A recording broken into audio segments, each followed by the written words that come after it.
Hey everybody, so once again, welcome you all on Law Vita. My name is Aradhya Gupta, and today in this video of lecture series of jurisprudence, we are going to discuss basically two topics. First, the scope of jurisprudence, and second, the utility, or I can say the importance of jurisprudence.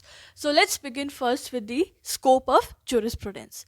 See, the scope of jurisprudence has widened considerably over the years. देखो ये जो concept है ना jurisprudence का, ये कोई ऐसे नहीं है कि आज से कुछ 5-6 साल या 10 साल पहले बना है. ये काफ़ी ईयर ओल्ड कॉन्सेप्ट है. और जैसे जैसे अलग अलग जूरिस्ट ने इसमें अपना अपना कंट्रीब्यूशन दिया, अलग अलग स्कूल्स में अलग अलग जूरिस्ट ने अपना अपना ओपिनियन दिया और उसमें डेवलपमेंट किया, इसका ग्रोथ ही होता आ रहा है.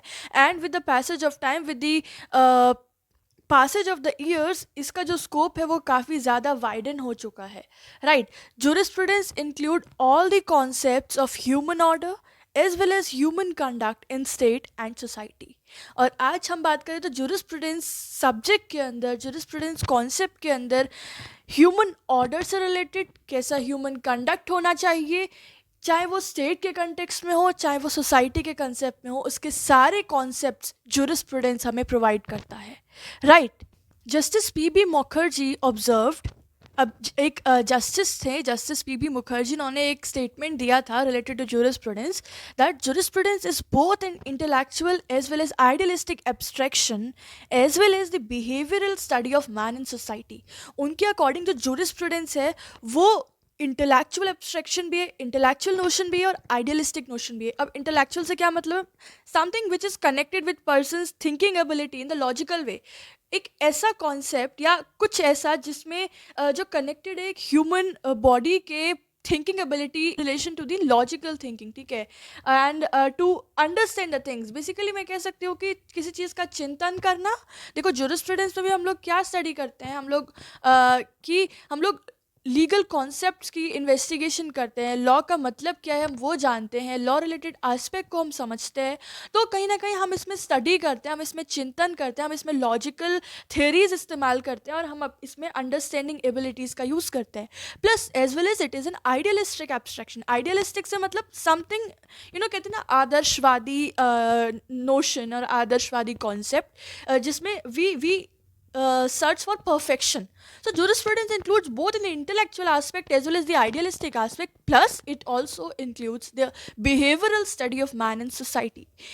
Man का, human being का किस तरीके से रिलेशन है इन सोसाइटी, उसका क्या एक्ट है, उसका क्या कंडक्ट है. जैसे मैंने भी पीछे बताया that it include all the concepts of human conduct plus human order. So jurisprudence contains all these aspect with in itself, right, as per Justice P.B. Mukherjee. It includes political, social, economic and cultural ideas. It covers the study of man in relation to state and society. और jurisprudence जो है वो political ideas को भी include करता है, social ideas, economic ideas as well as the cultural ideas. It does not ignore any of these aspects. Plus it covers the study of man in relation to society and state, कि मनुष्य का state के साथ क्या relation है, society के साथ क्या रिलेशन है, उसकी स्टडी भी हम jurisprudence में पढ़ते हैं, करते हैं. राइट. रेडक्लिफ ने क्या कहा है? Radcliffe stated that jurisprudence is a part of history, is a part of economics and sociology, a part of ethics and philosophy of life. अब jurisprudence को रेडक्लिफ ने हर डिफरेंट नॉर्म ऑफ स्टडी से connect किया है, हर different study से connect किया. उन्होंने बोला कि jurisprudence हिस्ट्री का भी पार्ट है, इकोनॉमिक्स का भी पार्ट है, सोशोलॉजी का भी पार्ट है, एथिक्स का भी पार्ट है एंड फिलोसफी ऑफ लाइफ का भी पार्ट है. राइट. सामन ने क्या कहा है? सामन ऑब्जर्व दैट. अब देखिए इस स्कोप के अंदर हम लोग बेसिकली यही पढ़ेंगे कि अलग अलग जूरिस्ट ने, अलग अलग रिस्ट ने, उन्होंने क्या क्या बात कही है jurisprudence के इवॉल्वमेंट, jurisprudence की ग्रोथ और jurisprudence के कॉन्सेप्ट के बारे में. राइट. तो let's see about Salmond. Salmond is a very important personality in jurisprudence. So he observed that in jurisprudence we're not concerned to derive rules from authority and apply them to problem. We are rather concerned to reflect on the nature of legal rules, on the underlying meaning of legal concepts and on the essential features of legal system. देखो जो उन्होंने पहली line बोली है ना कि we are not concern to derive rules from authority. ये जो कॉन्सेप्ट है ये ऑस्टिन और बेंथम का कॉन्सेप्ट है, द पॉजिटिविस्ट थ्योरी, जिसमें कि एक अथॉरिटी से आपका डिसीजन, आपका रूलिंग निकलता है और वो फिर उसका इम्पोजिशन होता है। तो उन्होंने उस चीज़ को कम्प्लीटली एक्सक्लूड किया है, बोले कि हम जूरिस्प्रूडेंस में उस चीज़ के टुवर्ड्स कंसर्न नहीं है कि अथॉरिटी ने क्या रूल्स बनाए हैं और किस तरीके से वो प्रॉब्लम्स, सर्टेन प्रॉब्लम्स पे अप्लीकेबल होंगे। नहीं, यहाँ पे हम कंसर्न हैं कि जितने भी legal rules, legal principles, legal theories sustain कर रही है हमारे स्टेट और सोसाइटी में, उनका नेचर क्या है और वो किस तरीके से एप्लीकेबल है या फिर रिलेटेड है with the legal concept, as well as हम स्टडी करते हैं, हम रिफ्लेक्ट करते हैं अपॉन दी लीगल सिस्टम, उसके क्या फीचर्स हैं हमारे लीगल सिस्टम के that is prevailing in state as well as in the society. Right, ये कहा है सामन ने। Thus, jurisprudence comprises philosophy of law, and its object is not to discover new rule but to reflect on the rules already known. तो हम इन सारे point से जो अलग अलग बातें अलग अलग जूरिस्ट ने, थ्योरिस्ट ने कही है, उससे हम क्या एक कंक्लूजन निकाल सकते हैं in context of the scope of jurisprudence.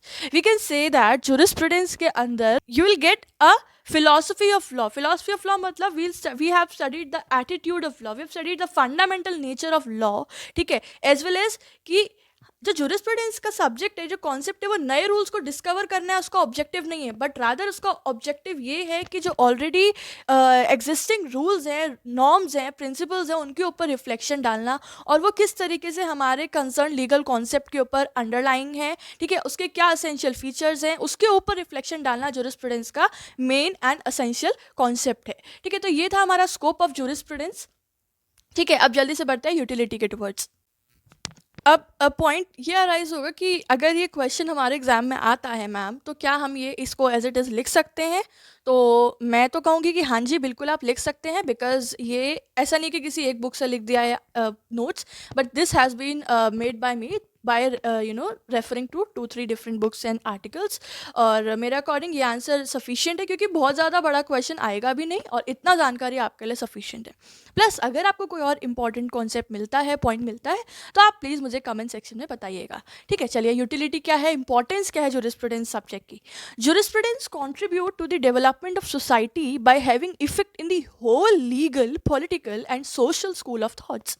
देखिए, जूरिस्प्रूडेंस जो है वो हमारी सोसाइटी के ओवरऑल डेवलपमेंट में बहुत अपना योगदान देता है, क्योंकि ये ना सिर्फ हमारे लीगल स्कूल ऑफ थॉट के ऊपर अपना रिफ्लेक्शन डालता है, but it effects the whole legal, political and social school of thoughts. ठीक है, second, jurisprudence has an educational value. बिल्कुल सही बात है, जूरिस्प्रूडेंस सब्जेक्ट की अपने आप में एक एजुकेशनल वैल्यू है। कैसे? देखिए, हमने पहले भी पढ़ा था, देखिए लीगल थियोरीज जो थी वो जूरिस्प्रूडेंस का एक पार्ट था। लीगल थियोरीज में हम लोग पढ़ते थे कि लॉ का मतलब क्या है, क्या लॉ है, क्या होना चाहिए, वो सब पढ़ते थे। प्लस हम लोग एट दी होल जूरिस्प्रूडेंस में investigation of different legal concept and aspect के बारे में डिस्कस करते हैं।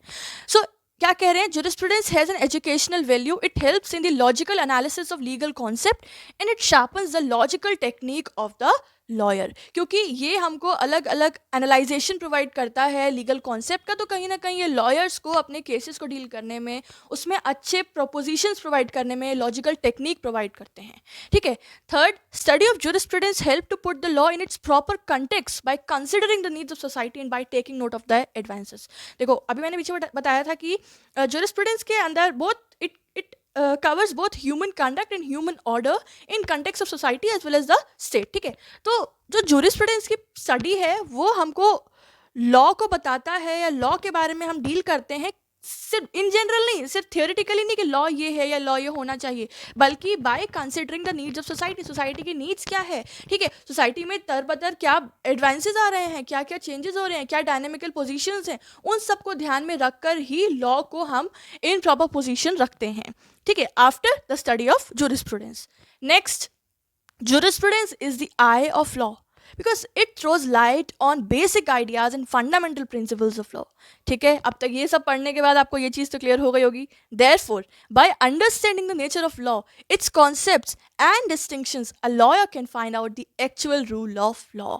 क्योंकि jurisprudence हमको एक कहते हैं ना light, reflection of light provide करता है, क्या प्रिंसिपल्स ऑफ लॉ के क्या फंडामेंटल्स हैं, क्या आइडियाज़ हैं, क्या एब्स्ट्रैक्शंस हैं, तो उनको सबको जानने के बाद, समझने के बाद जो एक लॉयर है वो रूल ऑफ लॉ के एक्चुअल मीनिंग को डिटरमाइन कर पाता है, समझ पाता है और उसको अप्लाई कर सकता है after this study of jurisprudence. Right, Further, jurisprudence helps the judges and lawyers in ascertaining the true meaning of the law passed by legislators by providing the rule of interpretation. देखिए jurisprudence हम लोग अभी आगे काफ़ी सारे topic पढ़ेंगे तो उसमें आपका एक रूल ऑफ इंटरप्रिटेशन भी आएगा, किस तरीके से जो लेजिस्लेटर द्वारा पार्लियामेंट द्वारा जो भी लॉ पास किया जाता है, ठीक है, उसको कैसे इंटरप्रेट किया जाता है बोथ ग्रामेटिकली प्लस उसका जो एसेंशियल मीनिंग है दोनों कंटेक्स्ट में. तो कहीं ना कहीं जुरिस्प्रूडेंस जो है वो जजेस प्लस लॉयर्स को हेल्प करता है जो लॉ लेजिस्लेटर्स ने पास किया है उसका ट्रू मीनिंग असर्टेन करने में. Right. Next, professor Dias once said that the study of jurisprudence is an opportunity for the lawyer to bring theory and life into focus, for it concerns human thought in relation to social existence. बातें वही आ रही हैं but थोड़ा थोड़ा अंतर है. ठीक है, प्रोफेसर डायस ने क्या कहा है, जुरिस्प्रूडेंस की जो स्टडी है ये एक अपॉर्चुनिटी होती है लॉयर्स के लिए कि वो जितनी भी थियोरीज हैं, थियोरी को और लाइफ को मेन फोकस में लेके आए. For it concerns human thought in relation to the social existence. Clear? And the last 2 points. It helps in knowing and grasping the language, grammar and the basics upon which subject rest. ठीक है, jurisprudence जो है हमको जो भी rule पास हुआ है या जो भी लॉ एग्जिस्ट है, जो भी लीगल कॉन्सेप्ट एग्जिस्ट है, उसकी क्या एक्चुअल लैंग्वेज है, उसका क्या ग्रामेटिकल मीनिंग है, क्या ग्रामर है, ठीक है, और वो उसका बेसिस क्या है, ये समझने में, ये ग्रास्प करने में हमको बहुत ज़्यादा हेल्प करता है. ठीक है, टू द लॉयर्स, जजेस as well as to the layman. And the last one, jurisprudence help a lawyer in his practical work, as a lawyer always has to tackle new problems every day. Thus, he can handle through his knowledge, which trains his mind to find alternative legal channels of thought.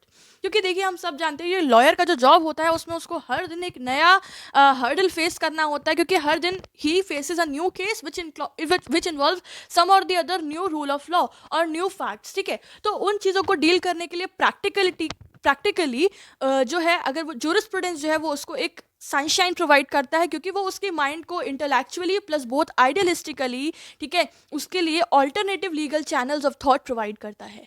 Right. तो with this हम लोग का ये utility of jurisprudence and scope complete हुआ. ठीक है, अब next में हम लोग क्या पढ़ेंगे, नेक्स्ट वीडियो में हम लोग पढ़ेंगे रिलेशनशिप क्या है जुरिस्प्रूडेंस का विद अदर साइंसेज, जैसे कि सोशोलॉजी के साथ कैसा इसका संबंध है, इकोनॉमिक्स हो गया, पॉलिटिकल साइंस हो गया, तो हम लोग वो देखेंगे. एंड द लास्ट टॉपिक होगा ग्रोथ ऑफ जुरिस्प्रूडेंस. जुरिस्प्रूडेंस का कैसे ग्रोथ हो रहा है, ठीक है, क्या क्या डेवलपमेंट्स आए हैं, वील डिस्कस दैट. और उसके बाद गाइज हम लोग जल्दी से स्टार्ट कर देंगे अपने schools of jurisprudence. So for that just stay tuned with the channel. ठीक है, आप जुड़े रहिए, आपको वीडियोस मिलते रहेंगे. और प्लीज़ आप लोग मुझे कमेंट में बताइए कि आप लोगों को और किस किस सब्जेक्ट के, किस किस टॉपिक के वीडियोस चाहिए, ताकि मैं उसके अकॉर्डिंगली प्रिपेयर करके आप लोगों के सामने वीडियोस प्रेजेंट करूँ. So this was it. If you like this video you can give it a like, and if you are new one watching it for the first time guys, do subscribe to law Vita. This is it. Take care. Bye bye. Have a good day.